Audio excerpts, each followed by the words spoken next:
한 사람이라도 찾으면 이라는 제목으로 함께 말씀 나누기 원합니다. 한 가지 질문을 드리면 내가 기도하는 이유, 기도하는 목적이 무엇입니까?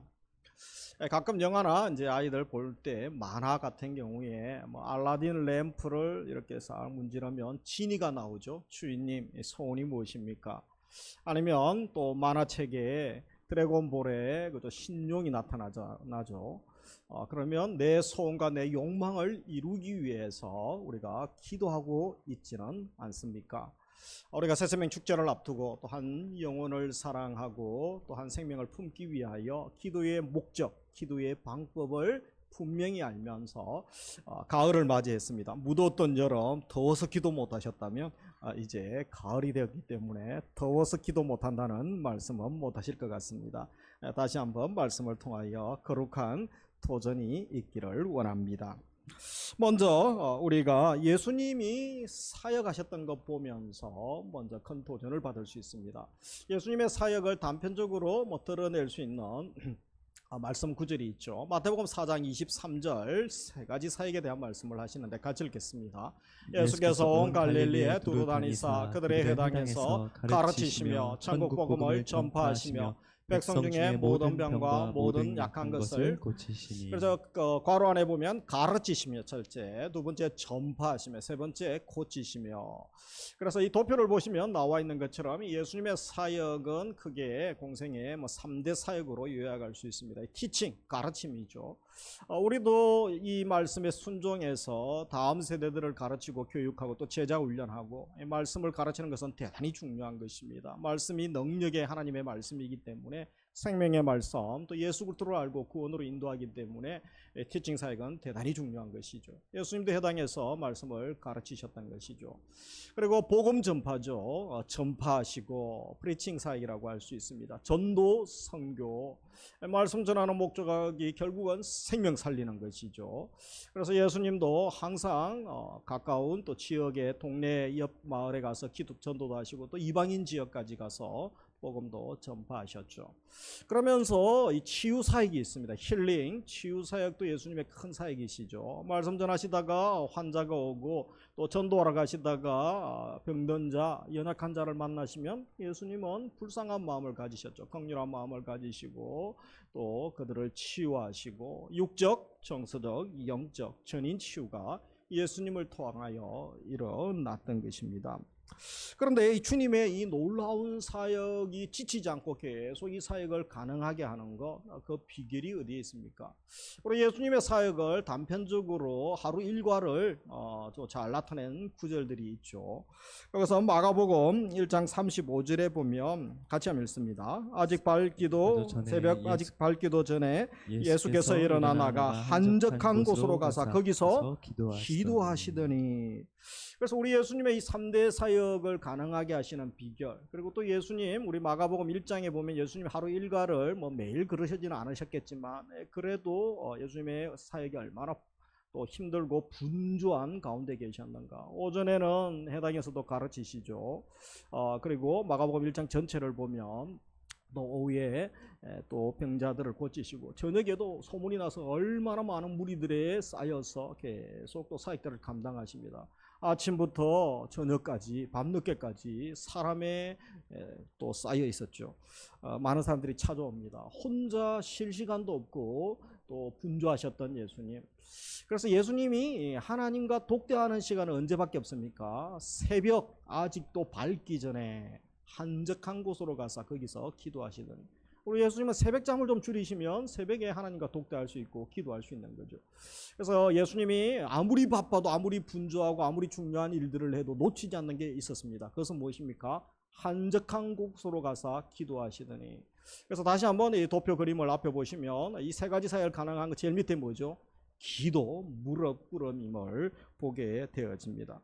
하나님의 아들이시지만 하나님께 기도하시죠. 아버지께 능력을 받아서 또 사역하시는 모습을 통하여 우리들에게, 제자들에게 친히 기도의 본을 보여주시는 것입니다. 무엇을 위하여 기도하고 언제 기도해야 될까 알려주시는 거죠. 우리가 한국 교회사를 또 연구해보고 부흥사를 연구해보면 참 감사한 일이 많습니다. 1903년 원산 부흥이 일어나죠. 1907년도에 평양 대부흥이 일어납니다.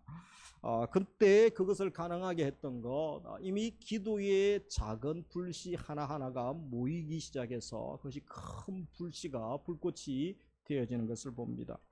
중국에 선교했던 선교사들이 있었죠. 그래서 1900년도에 중국에 큰 사건이 발생하면서 이제 한국으로 들어오게 됩니다. 두 여선교사가 있었죠. 이 화이트와 맥컬리 여선교사들이 또 북부 지방에 왔을 때에 여인으로서 그 시대에 할 수 있는 사역들은 많지 않았습니다. 많은 견제와 조롱, 비난들이 있었죠. 기도하는 일을 하죠.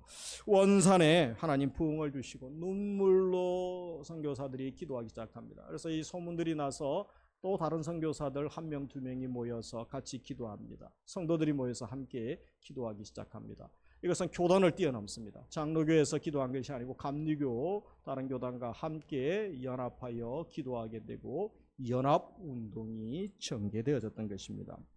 그래서 예수님께서도 마태복음 18장 20절에 보면 두세 사람이 내 이름으로 모인 곳에 나도 그들 중에 있느니라는 말씀을 하셨죠.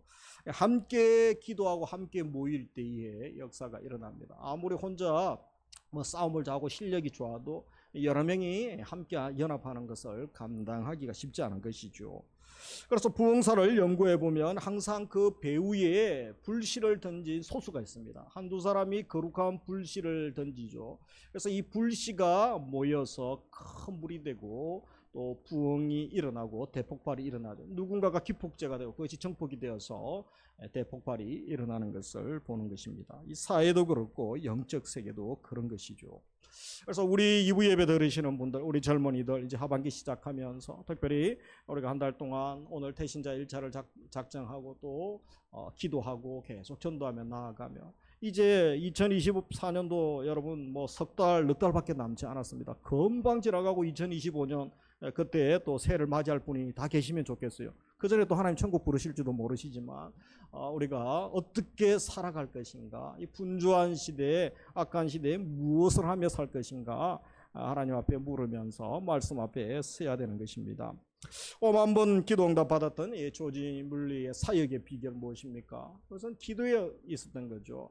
우리가 하루에 기도 응답을 얼마나 받습니까? 저는 하루에 수백 가지 기도 응답을 받습니다. 이 새벽에 기도 노트 보면 뭐 엄청 많죠. 뭐 다 기록을 하지 않았습니다만 하루에 3번 그래도 큰 거, 잔잔한 기도 빼고 큰 거 3개 응답 받으면 1년이면 365를 곱하면 1000번입니다. 50년 기도하면 5만 번 기도할 응답 받을 수 있습니다. 누구나 조지 밀러 이상으로 응답받을 수 있죠. 그래서 기도 노트를 쓰는 것은 대단히 중요한 것입니다. 자녀들이 하나님이 어디 계시냐 물으면 기도 노트, 응답 노트를 펼쳐놓고 또 보여줄 수 있는 거죠.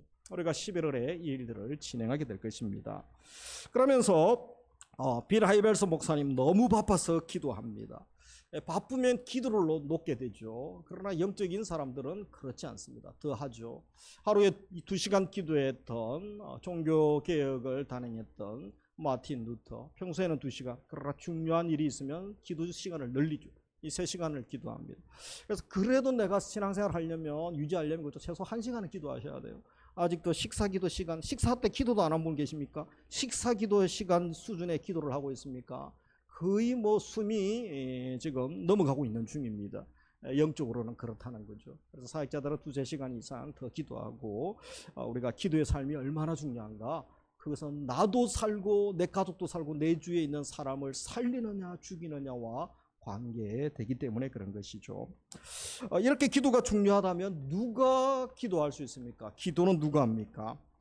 이 기도는 바로 하나님의 마음을, 속마음을 아는 사람이 기도할 수 있는 것입니다. 에스겔서 33장 11절에 보면 주 여호와의 말씀이니라 같이 읽습니다. 나의 삶을 두고 맹세하노니 나는 악인의 죽는 것을 기뻐하지 아니하고 악인이 그 길에서 돌이켜 떠나 사는 것을 기뻐하노라. 이스라엘 족속아 돌이키고 돌이키라. 너희 악한 길에서 떠나라. 어찌 죽고자 하느냐 하셨다. 그래서 여기에 보면 우리가 악인들이 벌받고 심판받고 영벌에 떨어지기를 원하죠. 그러나 하나님의 뜻은 뭐죠? 악인들도 심판받는 것이 하나님의 원래 뜻은 아닙니다. 그들이 돌이키는 거죠. 회개하고 돌이켜서 다시 생명으로 나아가기를 원하시는 이 하나님의 마음을 알아야 된다는 거죠. 에스겔서 18장 32절 주 여호와의 말씀이니라 죽을 자가 죽는 것도 내가 기뻐하지 아니하노니 너희는 스스로 돌이키고 살지니라. 그래서 죽을 자도 죽는 거 기뻐하지 않죠. 우리 하나님은 사는 것이 살리고자 하십니다. 그래서 디모데전서 2장 4절 같이 읽습니다. 하나님은 모든 사람이 구원을 받으며 진리를 아는데 이르기를 원하시느니라. 하나님의 마음이 그렇습니다. 모든 사람이 살고 하나님을 경외하고 또 천국 백성 되기를 원하죠. 진리를 아는데 원하십니다. 그래서 하나님의 뜻을 아는 사람, 하나님의 속마음을 아는 사람이 기도할 수 있죠. 어떤 자녀가 부모님의 마음을 몰라요. 늘 애간장 태우고 힘들게 합니다. 부모님의 근심이죠. 그러나 부모님의 마음을 잘 알아서 또 효도하고 마음을 기쁘게 하면 부모님이 얼마나 좋겠습니까? 예를 들면 추석이 다가오죠. 이번에 올 필요 없다. 교통도 많이 막히고 10시간 더 걸리고 하는데 그리고 용돈도 선물도 필요 없단다. 나는 너희들이 건강하면 좋단다. 우리 부모님 뜻이 그거구나. 그래서 명절에 안 데려가요. 선물도 용돈도 하나 안 줘요. 그것은 좋은 자녀가 아니죠. 부모님은 그래도 우리가 찾아뵙고 연락하고 또 선물도 드리고 가급적이면 현금도 좀 많이 드리고 그러면 얼마나 좋아하시겠습니까? 하나님도 하나님 마음을 알고 하나님 뜻을 알고 또 행하는 자를 기뻐하시고 사랑하는 줄 믿으시기 원합니다. 그러면서 우리 기도자가 서야 될 자리가 있습니다. 이 세 자리를 기억하면서 하반기 삶을 사시고 또 우리가 새세명 축제 앞두고 한 영혼을 우리가 더욱더 품고 사랑하는 시간이 되기를 원합니다. 첫째로 갈라진 틈이죠.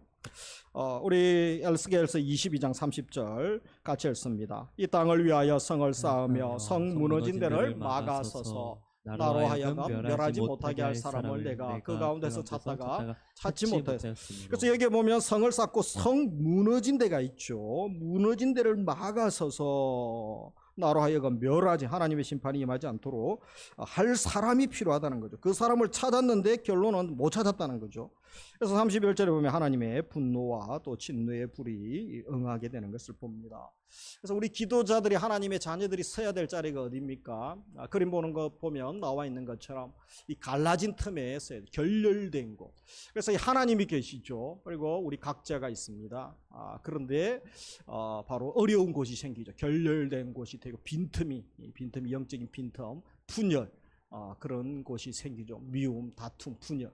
그곳에 누가 서야 됩니까? 자녀가 서야 되죠. 기도자가 서야 되죠. 피스메이커로 기도하는 사람으로.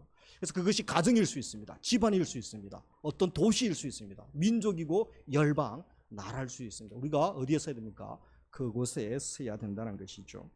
우리가 이 땅이 멸망하고 우리가 멸망하는 이유가 무엇입니까? 그것은 죄 때문이죠. 1차적으로. 그래서 죄 때문인데 죄가 있다고 바로 멸하지는 않죠. 회개하지 않기 때문이죠. 죄의 삭은 사망이며 그래서 로마서 6장 23절 죄 때문이죠. 그러나 죄악을 회개하고 돌이키지 않았다. 이것이 더 정확한 표현이라고 할 수 있을 것입니다. 그런데 이 죄악 때문이 아니라 또 한 가지가 있다는 거죠. 기도자가 없다는 거죠.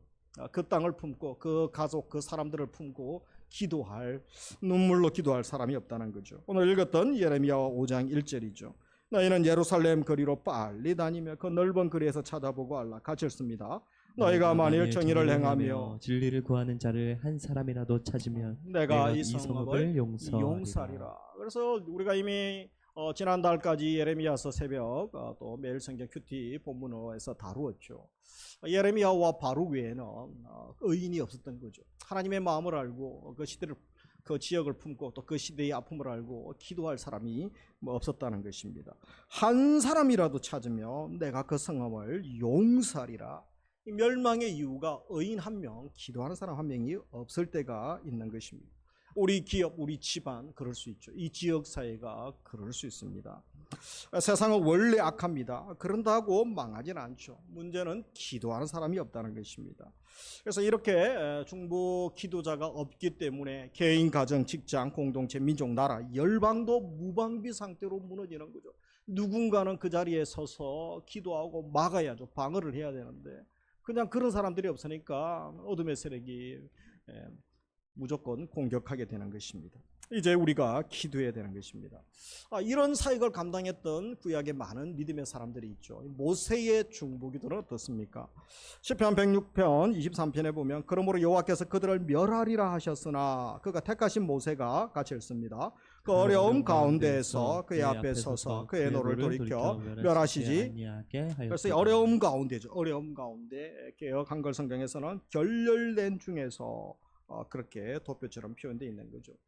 이스라엘 백성들이 시내산에 모세가 하나님 말씀 받으러 올라간 사이에 늦게 내려오니까 우상 숭배하고 금송아지 만들어서 그냥 엄난에 빠지고 우상 숭배에 빠진 것이죠.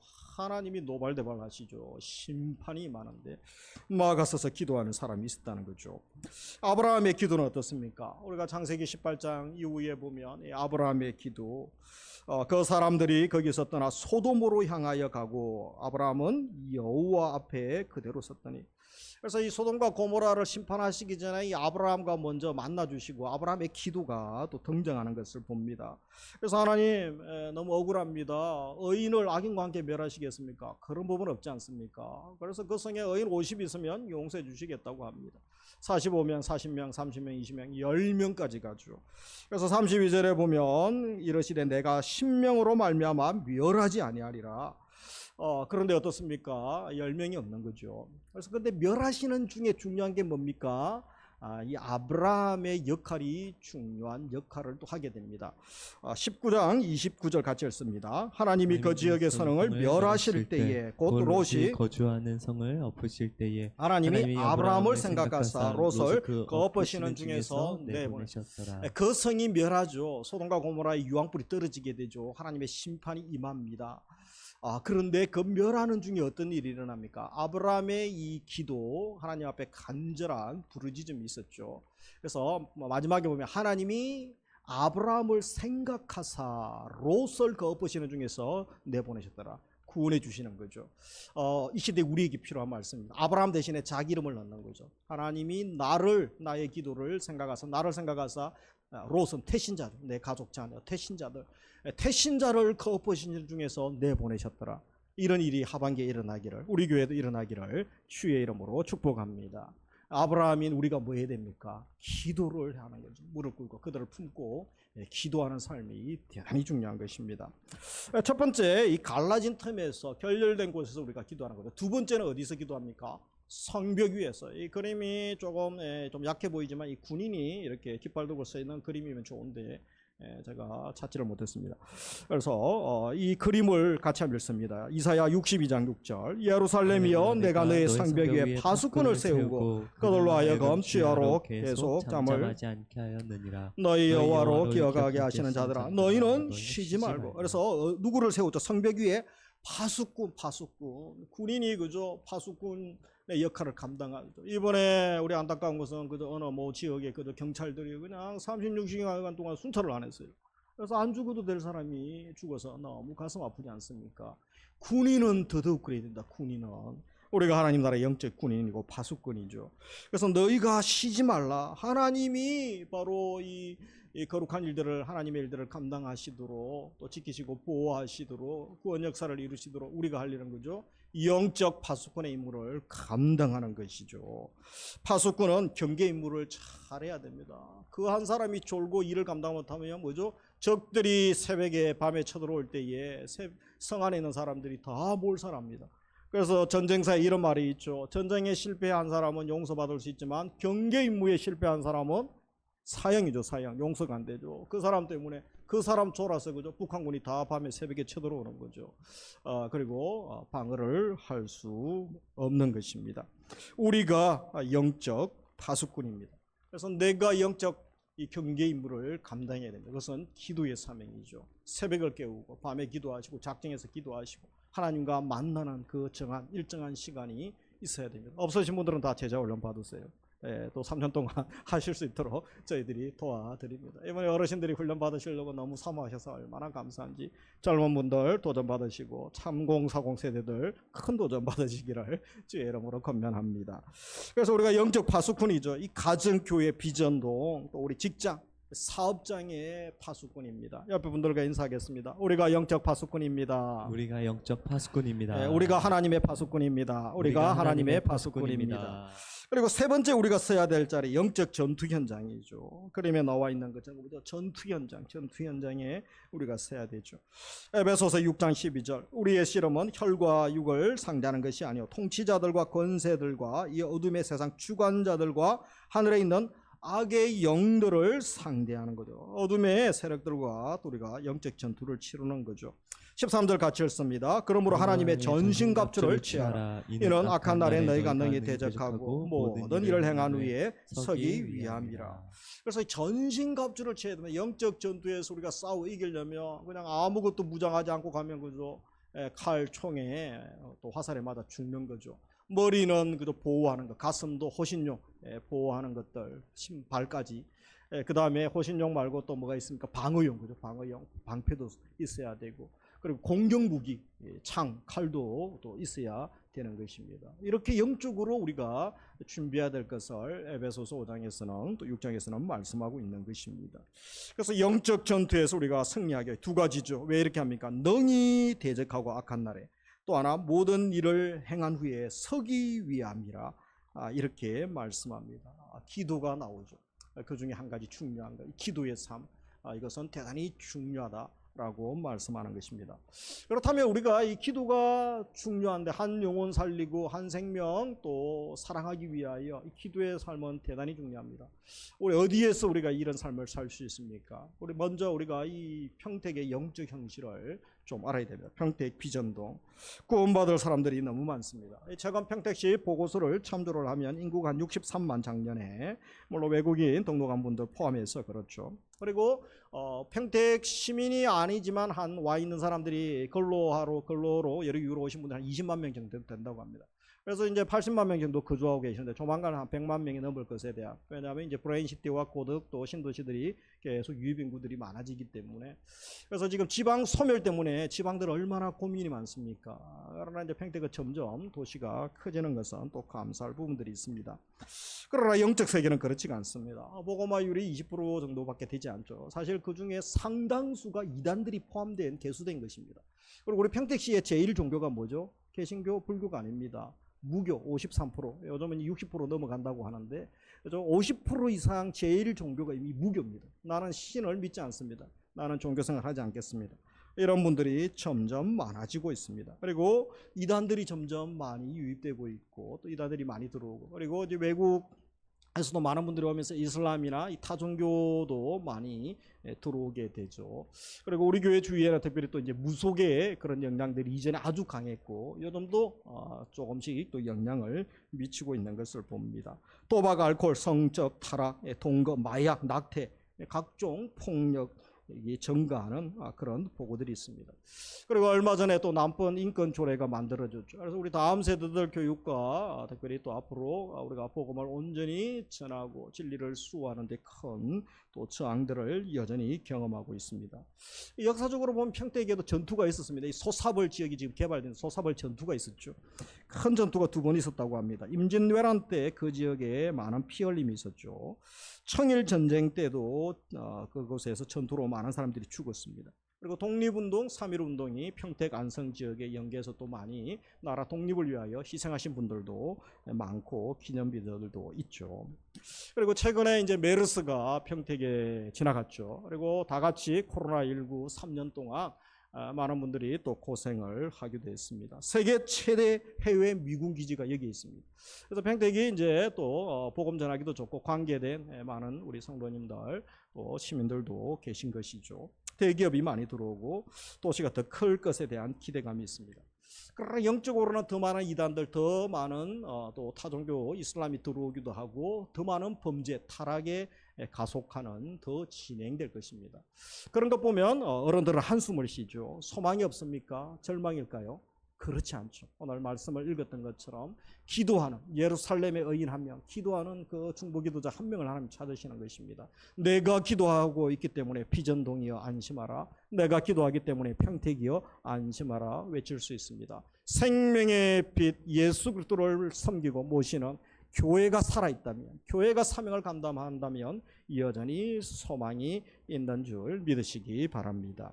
그래서 이사야 59장 16절에 보면 사람이 없음을 보시며 중재자가 없음을 이상히 여기셨으므로 자기 발로 스스로 구원을 베푸시며 자기의 공의를 스스로 의지하사, 그래서 중재자가 없음을 이상히 여기시며, 이사야 선지자를 통하여도 동일한 말씀을 하시죠. 그러면서 에스겔도 같은 말씀을 하시는데 36장 36절에 보면 너희 사방에 남은 이방 사람이 나 여호와가 무너진 곳을 건축하며 황폐한 자리에 심은 줄을 알리라. 나 여호와가 말하였으니 이루리라.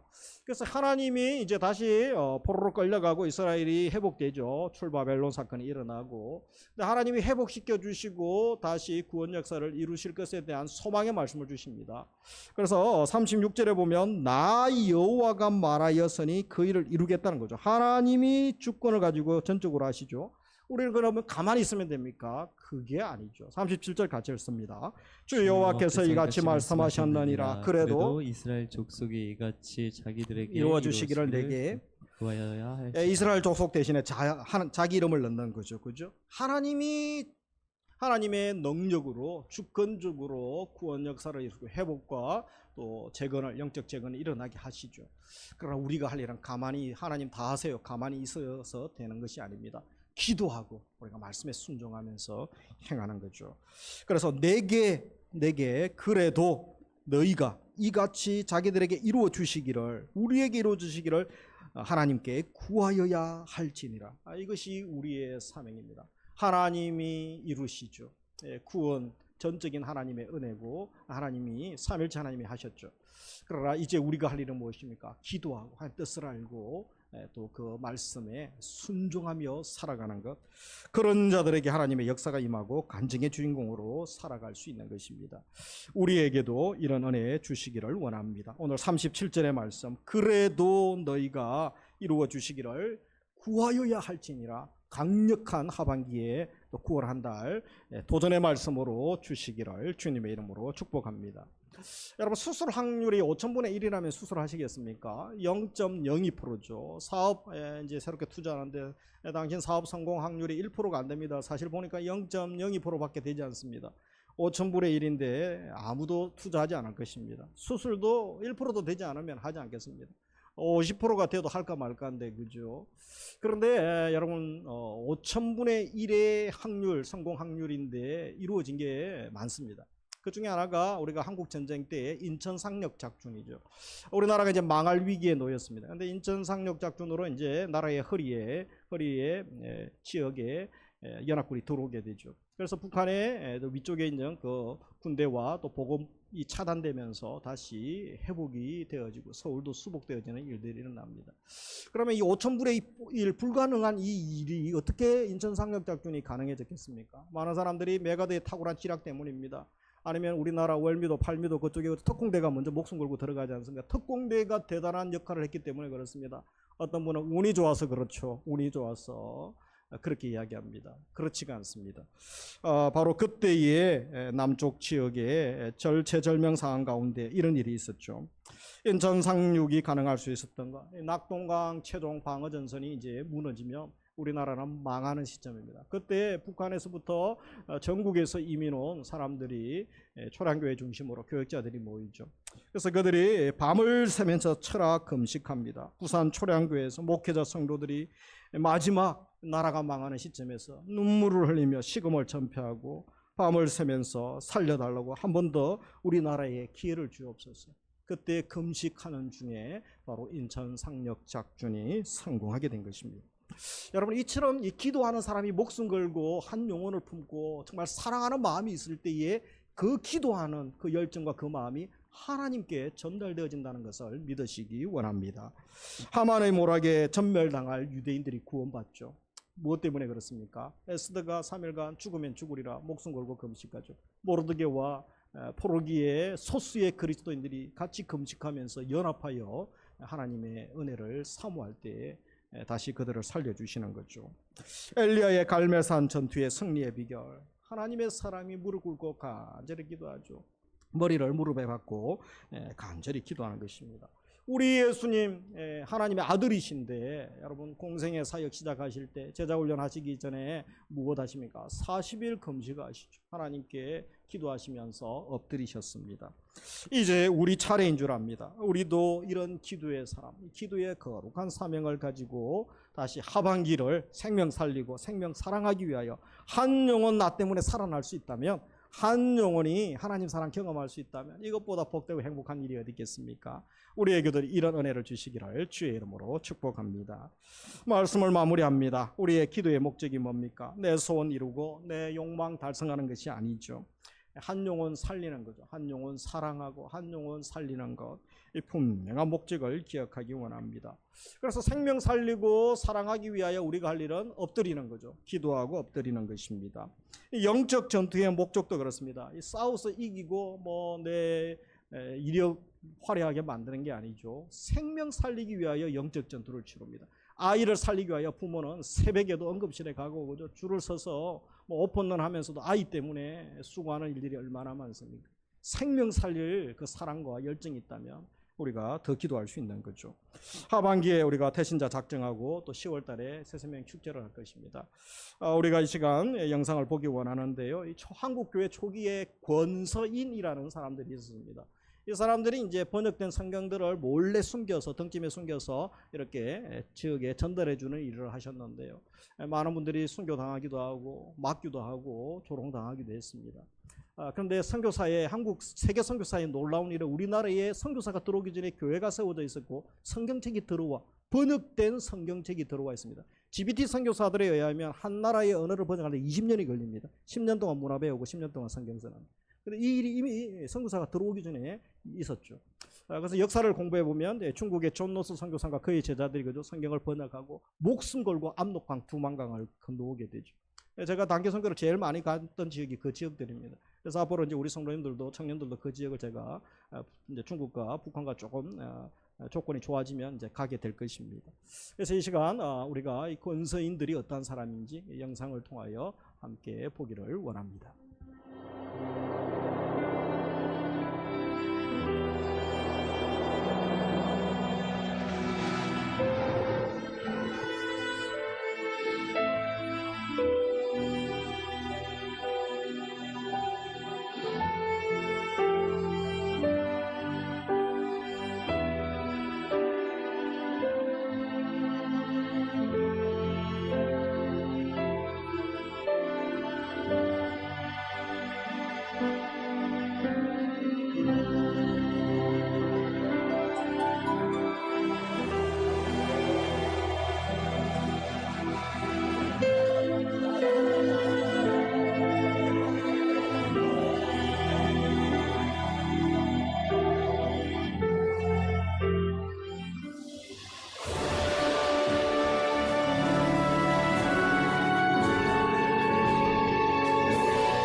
우리가 영적 권서인입니다. 아이들이 목숨 걸면서 이렇게 하는 이유가 무엇입니까? 예수만이 유일한 소망이요, 예수만이 살 길이기 때문에 그들은 모든 것을 걸었습니다. 우리도 이미 그것을 경험하시지 않습니까? 이제 우리 다들도 그 사랑과 또 그 생명을 경험할 수 있기를 원합니다. 우리 주보 유인물에 보시면 우리 두 가지가 있는데 연예인 전도지 윤우선 또 연예인 크찬인데 보시고 전해주시고요. 우리 카드가 있습니다. 뒷면에 보시면 내가 나를 통하여 구원받아야 될 분들이 이렇게 많습니다. 여러분 잠깐 우리가 반주해 주시면요, 우리 잠깐 기도하고 또 작정하는 시간 가지겠습니다. 최소한 3명 이상 기도는 할 수 있지 않습니까? 그리고 또 그들이 구원받는 것까지 계속 누군가가 전도하고 또 우리의 사랑이 전달되어져서 언젠가 또 놀라운 은혜를 경험하기를 원합니다. 우리 작성하시는 시간에 우리 함께 찬양하며 나아가겠습니다. 사망의 그늘에 앉아 사망의